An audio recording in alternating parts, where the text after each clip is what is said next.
Мукачево, населення якого близько 86 тисяч, місто, яке від краю до краю можна пройти за 1,5–2 години. Місцева влада тут вирішила нагородити мешканців міста над сучасним громадським транспортом. Появу нових автобусів почали афішувати з грудня 2016 року. Мова тоді йшла про еталон комфорту та сучасності для громадян.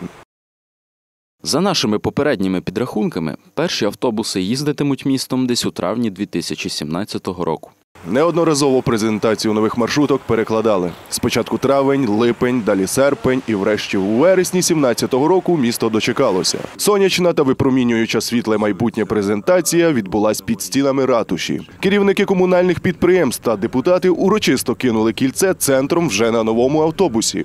Після слідували зустрічі з мукачівцями, на яких роз'яснювали весь масштаб краси того рівня, на якому завдяки придбаному оновленню вже тепер має місце і Мукачево. Та на цьому промені перспективи від зелених красенів згасли.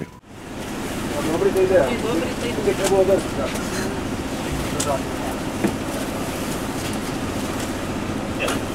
Ще схватило ще раз.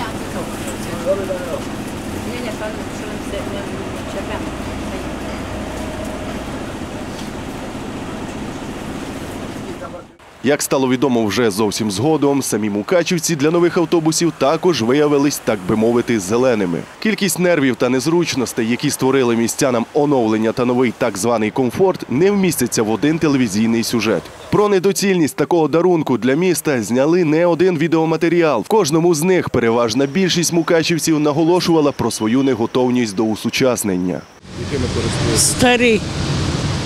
А по якій причині новими не користуєтесь? Це таке баламутне.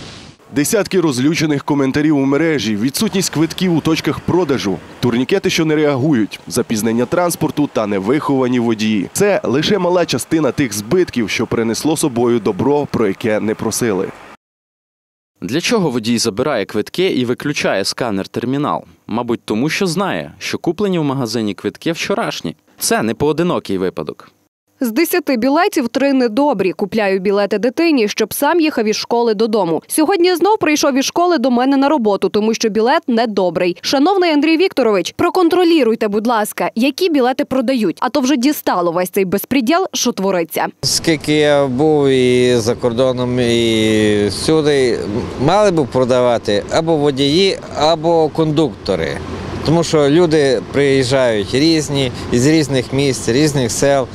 Туристи, гості приїжджають і не можуть поїхати. Така нав'язлива турбота потруїла звичну рівновагу мукачівців. Однак ймовірним скаргам чи пропозиціям щодо нового транспорту, як це не банально, попередньо надходити просто нікуди. За адресою Ужгородська, 17, ММКП «Громадський транспорт Мукачева» існує лише в електронному варіанті. Якщо у вас все-таки виникли запитання до комунального підприємства, то за адресою, яка вказана на сайті Мукачівської міської ради, ви не знайдете нікого. Все виявилось куди складніше. Після миттєвої здачі в оренду нових автобусів комунальному підприємству «Мукачівпастранс» штат і керівника ММКП «Громадський транспорт Мукачева» ви знайдете за адресою Свалявська, 3. Втім, і тут ваших скарг і пропозицій розглядати не стануть. Що стосується безпосередньо надходження скарг і пропозицій, що стосується роботи конкретно громадського транспорту Мукачева, «Мукачівпастранс», то в наших автобусах є розміщено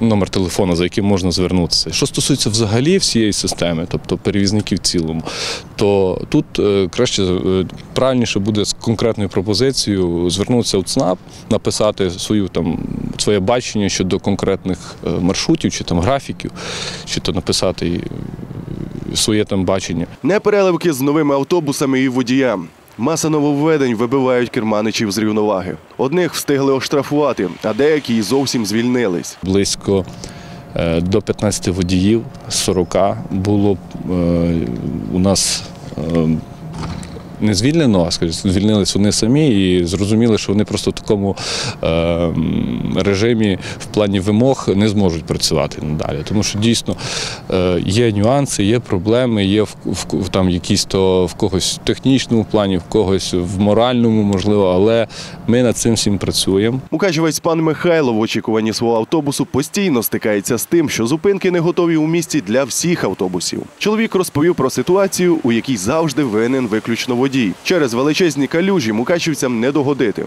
Адже зупинившись у встановленому місці, пасажирам доведеться йти по воді. В іншому ж випадку водій зупиняється, не під'їжджаючи до платформи, що також супроводжується обуренням потенційних пасажирів.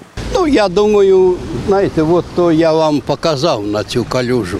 Ото треба висвітлити обов'язково. Ні люди, ні зупинки не були та залишаються не готовими.